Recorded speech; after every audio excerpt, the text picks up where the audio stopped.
Hello friends, welcome back to our excellent technical classes. आज की इस वीडियो में बात करने वाले हैं सिंपल एयर रेफ्रिजरेशन सिस्टम। ठीक है, तो आज सिंपल एयर रेफ्रिजरेशन सिस्टम जो कि एयर रेफ्रिजरेंट का जो है बहुत ही इंपॉर्टेंट टॉपिक है। इसमें आज हम देखेंगे कि जो हमारे एयर होते हैं, एयर का रेफ्रिजरेशन लेकिन किस तरीके से होता है, इसमें मतलब प्रोसेस कैसे चलता है, इस चीज के बारे में आज हम बात करेंगे। लेकिन इससे पहले हम बता दें कि इसके जो भी कंपोनेंट है, जो भी इसके एलिमेंट है, एलिमेंट के बारे में पहले जान लेते हैं कौन कौन से एलिमेंट इसमें लगे हुए हैं। ठीक है, तो देखिए यहाँ पर जो ये लगा है हमारा कंप्रेसर है, यहाँ पे ये टरबाइन है, और यहाँ पर ये जो कंप्रेसर मतलब उसका जो ईंधन हमारा ईंधन होगा उसका क्या हो जाएगा, यहाँ कंब्यूशन होगा, मतलब दहन चेंबर जिसे हम कह सकते हैं, कंब्यूशन चेंबर कह सकते हैं। ठीक है, ये हमारा क्या है, इसे पूरे को मिला के हम क्या कह सकते हैं, इसे हम कह सकते हैं गैस टरबाइन। ठीक है, ये हमारा क्या होगा, गैस टरबाइन होगा। इस पूरे यहाँ पे इसको देखिए कंप्रेसर लगा है, टरबाइन लगी है, और यहाँ पे एक कंब्यूशन चेंबर लगा है, इसको मिला के पूरा एक इंजन कहेंगे या गैस टरबाइन हो जाएगा। ठीक है, और देख लीजिए यहाँ पे जो हमारा ये चीज है, ये क्या है, ये हमारा हीट एक्सचेंजर है।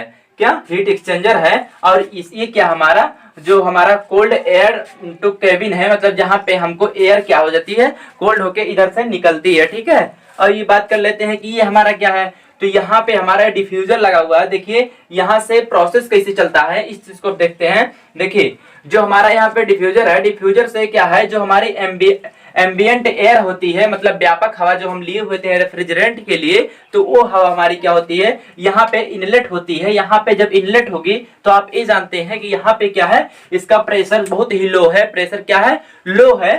तो प्रेशर जब लो होगा किसी भी रेफ्रिजरेंट का या किसी का, तो यहाँ पे प्रेशर लो है। अगर इसको हम किसी नोजल से क्या है गुजारते हैं, जब इसको हम इधर से यहाँ पास कराएंगे, तो आप जानते हैं कि यहाँ पे जब एरिया कम होगा तो यहाँ पे प्रेशर क्या हो जाएगा, ज्यादा हो जाएगा। तो यहाँ पे जब प्रेशर ज्यादा हो जाएगा, तो प्रेशर ज्यादा होने के कारण जब इधर से जब हमारी कोई भी रेफ्रिजरेंट या हमारी एयर जो है यहाँ से गुजरेगी, तो यहाँ पे क्या हो जाएगा, जो प्रेशर यहाँ पे था उसकी अपेक्षा यहाँ पे प्रेशर उसका ज्यादा हो जाएगा। तो 0.1 से 2 में क्या है, हमारा प्रेशर ज्यादा हो जाएगा, और फिर यहाँ से जो है जो हमारी रेफ्रिजरेंट होगी वो कहाँ जाएगी, वो कंप्रेसर में जाएगी। तो कंप्रेसर से क्या होगा, वो कंप्रेस हो जाएगा, और ज्यादा कंप्रेस हो जाएगा। तो जब यहाँ से और ज्यादा कंप्रेस हो जाएगा, तो फिर यहाँ से ये क्या होता है, यहाँ से निकल करके क्या है, यहाँ कुछ देखो, यहाँ आके दो भाग में डिवाइड हो जाता है। एक भाग तो यहाँ पे किसमें, हीट एक्सचेंजर में चला जाता है, लेकिन एक भाग क्या है, यहाँ पे जो कंब्यूशन चेंबर है उस कंब्यूशन चेंबर में आता है। तो इधर से प्रोसेस जो इधर का चला आया, एक कंब्यूशन चेंबर में आएगा, और कंब्यूशन चेंबर से क्या है, टरबाइन में चला जाएगा। लेकिन यहाँ से जो हमारा रेफ्रिजरेंट होगा, ये निकल करके यहाँ से प्रोसेस 2 से 3 में कहाँ तक आएगा, वो किस में आ जाएगा, हीट एक्सचेंजर में। और आप ये जानते हैं कि जब यहाँ से जो हीट निकली है, यहाँ से जो हमारा रेफ्रिजरेंट निकला है, उसका जो हमारा यहाँ पे क्या कंप्रेस किए हैं, तो उसकी हीट जो होगी, इसका जो इसमें जो टेम्परेचर होगा, इसका टेम्परेचर होगा, उसकी अपेक्षा क्या है, इसकी टेम्परेचर से क्या है, इसका टेम्परेचर कम ही होगा। क्योंकि देखिए यहाँ पे आप कंप्रेशन एक बार किए हैं, लेकिन यहाँ से होने के बाद में जो है कंप्रेशन जो हमारा रेफ्रिजरेंट था वो पुनः यहाँ कंप्रेसिव हो गया। तो यहाँ जब कंप्रेसिव हो गया तो इसका क्या है, टेम्परेचर ज्यादा हो जाता है। आप जानते हैं कि जब कंप्रेशन प्रोसेस होता है तो उसमें टेम्परेचर बहुत तेजी से इंक्रीज होता है। आप टीएस डायग्राम में पढ़ चुके हैं। ठीक है, अभी उसके लिए भी टीएस डायग्राम हम देखेंगे। लेकिन देखिए यहाँ से 2 से 3 में क्या हो रहा है, यहाँ पर क्या है, इसका टेम्परेचर और ज्यादा इंक्रीज हो रहा है। तो यहाँ से जब ज्यादा इंक्रीज हो जा रहा है हमारा टेम्परेचर प्रोसेस 2 से 3 में, देखिए जब यहाँ से इसको हम किसमें भेज रहे हैं, हीट एक्सचेंजर में जब हमारा जा रहा है, किसमें, हीट एक्सचेंजर में। तो हीट एक्सचेंजर से क्या हो जा रहा है, यहाँ पे जब हीट एक्सचेंजर से जा रहा है, तो यहाँ से देखिए जो हमारा यहाँ पे रैमिंग प्रोसेस था, या रैम एयर जो हमारी थी, यहाँ से निकली हुई एयर को हम क्या कहेंगे, रैम एयर कह देंगे। कहाँ से, देखिए जो हमारी यहाँ से एयर निकलेगी, जो यहाँ से डिफ्यूजर से जो हमारी एम्बिएंट एयर है यहाँ से निकलेगी, जब इधर पास करेगी, तो पास करने के बाद में जब यहाँ से पास हो जाएगी, तो इसको हम क्या कह देंगे, रैम एयर कह देंगे। और ये प्रोसेस जो हमारा होगा उसे हम रैमिंग प्रोसेस कहेंगे। ठीक है, तो यहाँ से देखिए 2 से जब हमारे इधर से यहाँ से डिवाइड हो जाएगी जो हमारा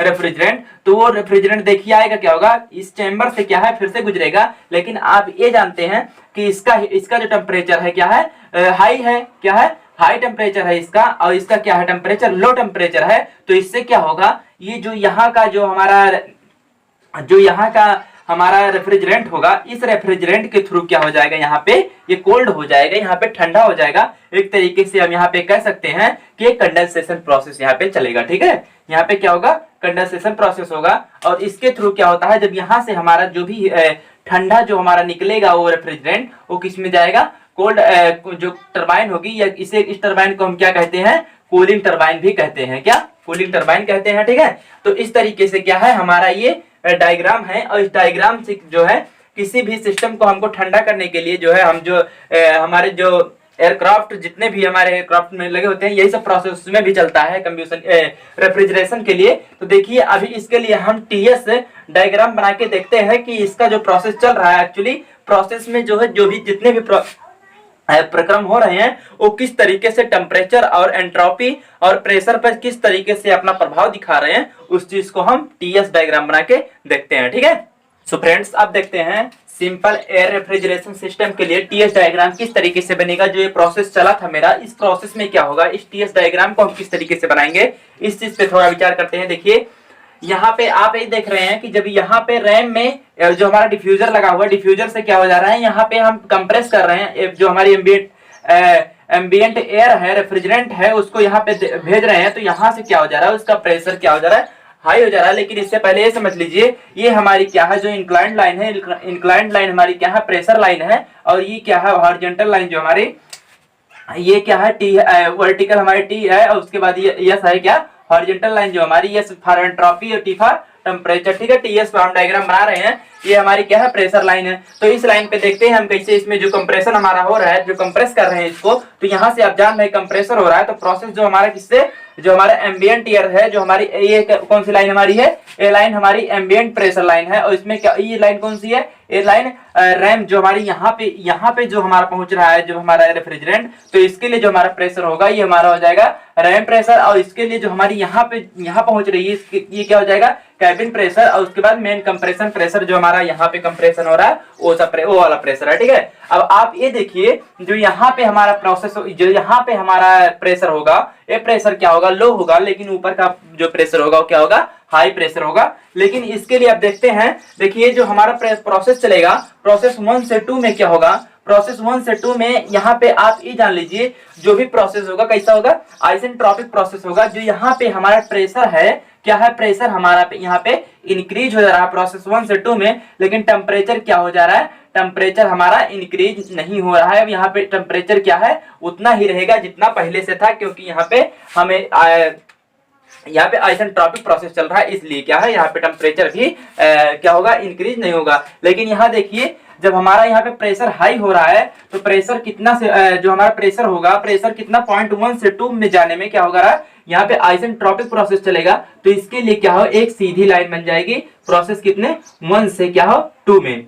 ठीक है, 1 से 2 के लिए क्या होगा, हमारा कंप्रेशन होगा। तो कंप्रेशन क्या होगा, यहाँ पे आइसेंट्रोपिक होगा, इसके लिए हम सीधी लाइन ड्रा कर दिए। ठीक है, अब देखिए प्रोसेस जो हमारा 2 से 3 है, 2 से 3 में क्या हो रहा है, कंप्रेशन हो रहा है। तो कंप्रेशन जो हमारा कंप्रेसर में कंप्रेशन होगा, तो कंप्रेशन प्रोसेस जब होगा तो इसमें क्या होगा, देखिए जब हमारा इसमें होगा तो इसमें जो भी हमारा टेम्परेचर और ज्यादा इंक्रीज होगा। और इससे क्या होगा, हमारा आइसेंट्रोपिक प्रोसेस चल ही रहा है। तो आइसेंट्रोपिक प्रोसेस के कारण क्या है, ये जो हमारी यहाँ पे जो हमारा प्रेशर था वो किस में जा रहा है, मेन चैम्बर में जा रहा है ना, जो हमारा मेन कंप्रेशन चेंबर है। तो मेन कंप्रेशन चेंबर में क्या हो रहा है, हमारा कंप्रेशन हो रहा है। तो यहाँ से क्या हो जाएगा, यहाँ तक का हमारा मेन कंप्रेशन प्रेशर हमारा यहाँ तक पहुंच जाएगा। जो हमारा प्रेशर होगा, प्रेशर यहाँ पर इंक्रीज हो जाएगा। तो यहाँ से ये कौन सा पॉइंट हो गया, 3 पॉइंट हो गया। अब देखिए 3 पॉइंट तक हमारा हो गया, कंप्रेशन हो गया, यहाँ से 3 पॉइंट तक हो गया। आप जानते हैं आप 3 से किसमें 4, जो 3 से 4 प्रोसेस है, इस प्रोसेस में क्या हो रहा है, हमारा यहाँ पे हीट एक्सचेंजर लगा है, यहाँ पे हीट क्या है हमारी निकल रही है, यहाँ पे कंडेंसन हो रहा है प्रोसेस में। देखिए कंडेंसन प्रोसेस हो रहा है, तो आप ये जानते हैं जब कंडेंसन प्रोसेस होगा तो इसके थ्रू क्या होगा, इसमें से हीट निकल जाएगी। तो जब हीट निकल जाएगी तो इसका क्या होगा, टेम्परेचर में क्या हो जाएगी, कमी हो जाएगी। और साथ ही साथ इसकी क्या होगी, जो एंट्रोपी होगी, एंट्रोपी में भी कमी हो जाएगा। और क्या होगा, जब यहां से आप ये देख रहे हैं कि जब यहाँ पे प्रेशर जो इसका है, प्रेशर भी क्या हो जाएगा, लो हो जाएगा। जब यहाँ से क्या होगा, कंडेंसन प्रोसेस होगा। तो आप ये देख लीजिए, कंडेंसन प्रोसेस के लिए जो हमारा यहाँ पे होगा एक्सचेंजर 3 से 4 प्रोसेस हमारा होगा, उसके लिए हमारी जो है टेम्परेचर में क्या हो जाएगी, टेम्परेचर हमारा क्या हो जाएगा, डिक्रीज हो जाएगा, कम हो जाएगा। ठीक है, तो यहाँ से 4 प्रोसेस जो हमारा यहाँ तक आ गया, 1 से 2, 2 से 3, 3 से 4, मतलब 3 से 4 प्रोसेस तक हमारा हो गया। यहाँ हीट एक्सचेंजर में क्या है, यहाँ पे हमारा जो भी प्रोसेस चल रहा था यहाँ से हीट हमारी बाहर हो गई। ठीक, अब देखिए जब यहाँ से ये हो गया काम, अब यहाँ से जो हम भेज रहे हैं 4 से 5 प्रोसेस हमारा जो चल रहा है, 4 से 5 प्रोसेस में क्या हो रहा है, हम इसमें केबिन में दे रहे हैं प्रेशर।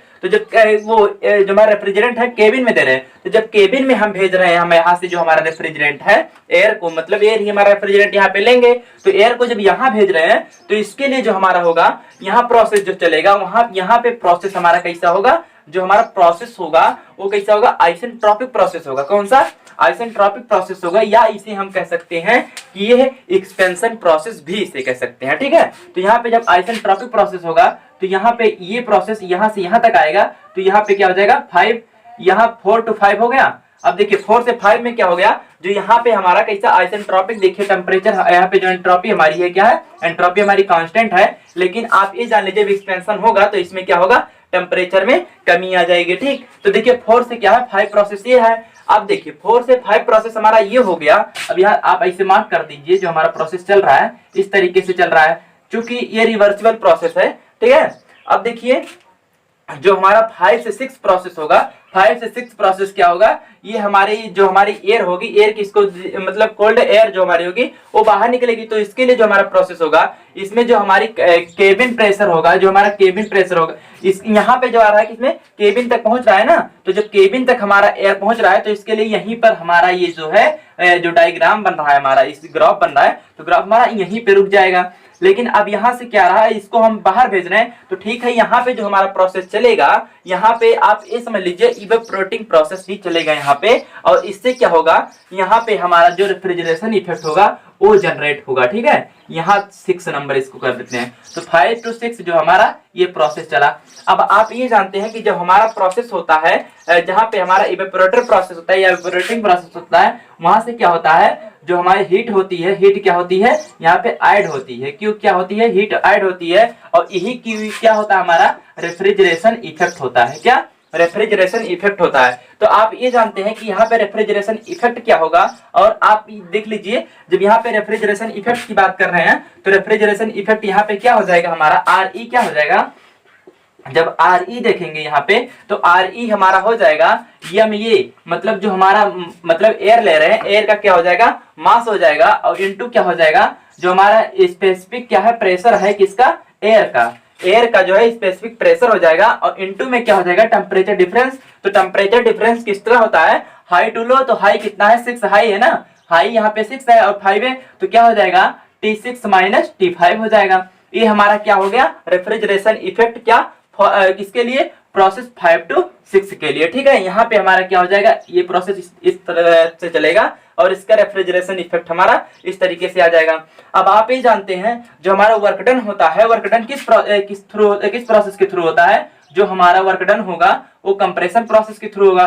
तो आप ये भी देख लीजिए यहीं पे जो हमारा कंप्रेशन होगा, कंप्रेशन हमारा प्रोसेस 2 से 3 के बीच में होगा, ना कि 1 से 3 के बीच में, क्योंकि जो हमारी यहाँ पे एयर थी, यहाँ पे एयर कहाँ पे थी, इधर मतलब रैमिंग प्रोसेस था, इधर रैमिंग प्रोसेस था। तो रैमिंग प्रोसेस के लिए क्या है, हमारा जो एम्बिएंट एयर थी उसको हम वहां पे वर्क डन नहीं किए थे, वर्क डन हमारा क्या हुआ, कंप्रेसर में हुआ है। तो कंप्रेसर में जब वर्क डन हुआ तो प्रोसेस 2 से 3 के लिए क्या होगा, हमारा वर्क डन निकलेगा। तो इसके लिए वर्क डन का हमारा कितना हो जाएगा, W कितना हो जाएगा, W हमारा हो जाएगा यहाँ पे कितना, देखिए जो इसका मास ऑफ एयर, मतलब जो एयर की जो है मास हो जाएगी, और उसके बाद क्या है स्पेसिफिक प्रेशर ऑफ एयर, और इनटू क्या हो जाएगा टेम्परेचर डिफरेंस। तो टेम्परेचर डिफरेंस कितना हो जाएगा, यहाँ पे हाई 2 लो तो हाई 3 है ना, तो T3 माइनस क्या हो जाएगा T2। ये हमारा क्या हुआ, यहाँ पे वर्क डन निकल गया। तो वर्क डन आप निकल गया तो आप ये जानते हैं कि COP इक्वल टू क्या होता है, COP इक्वल टू होता है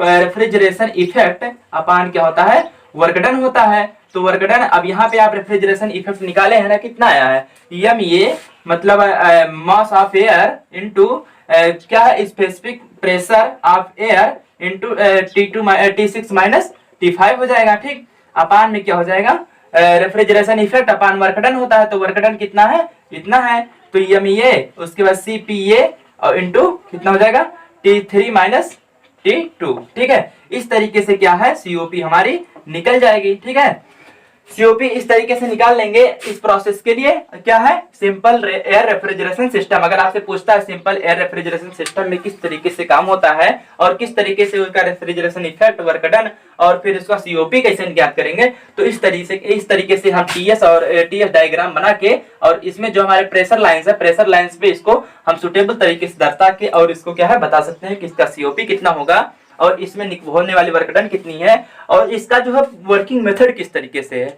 जिस तरीके से हम बताए हैं आपको, इसी तरीके से क्या है जो हमारी सिंपल एयर रेफ्रिजरेशन सिस्टम होती है या एयरक्राफ्ट में जो हमारा यूज होता है, यही होता है कि जो है हमारे इधर सिंपल एयर रेफ्रिजरेशन साइकिल की तरह ही क्या होता है, वो चलता है एयरक्राफ्ट में। जब एयरक्राफ्ट जो हमारा होता है किस पे, लगभग उसमें जो हमारा रेफ्रिजरेशन होता है कितना होता है, 8 TR का होता है। जो हमारा क्या होगा रेफ्रिजरेशन कितने का होता है, 8 TR का रेफ्रिजरेशन उसमें होता है। ठीक है, तो इस तरीके से क्या सिंपल एयर रेफ्रिजरेशन सिस्टम को हम समझ सकते हैं। ठीक है, तो आई होप वीडियो आपको समझ में आया होगा। अगर वीडियो आपको पसंद आए तो वीडियो को लाइक करिए, चैनल पे अगर नए हैं आप तो चैनल को सब्सक्राइब करिए। ठीक है, वीडियो को ज्यादा से ज्यादा शेयर करिए। ठीक है, thank you so much friend.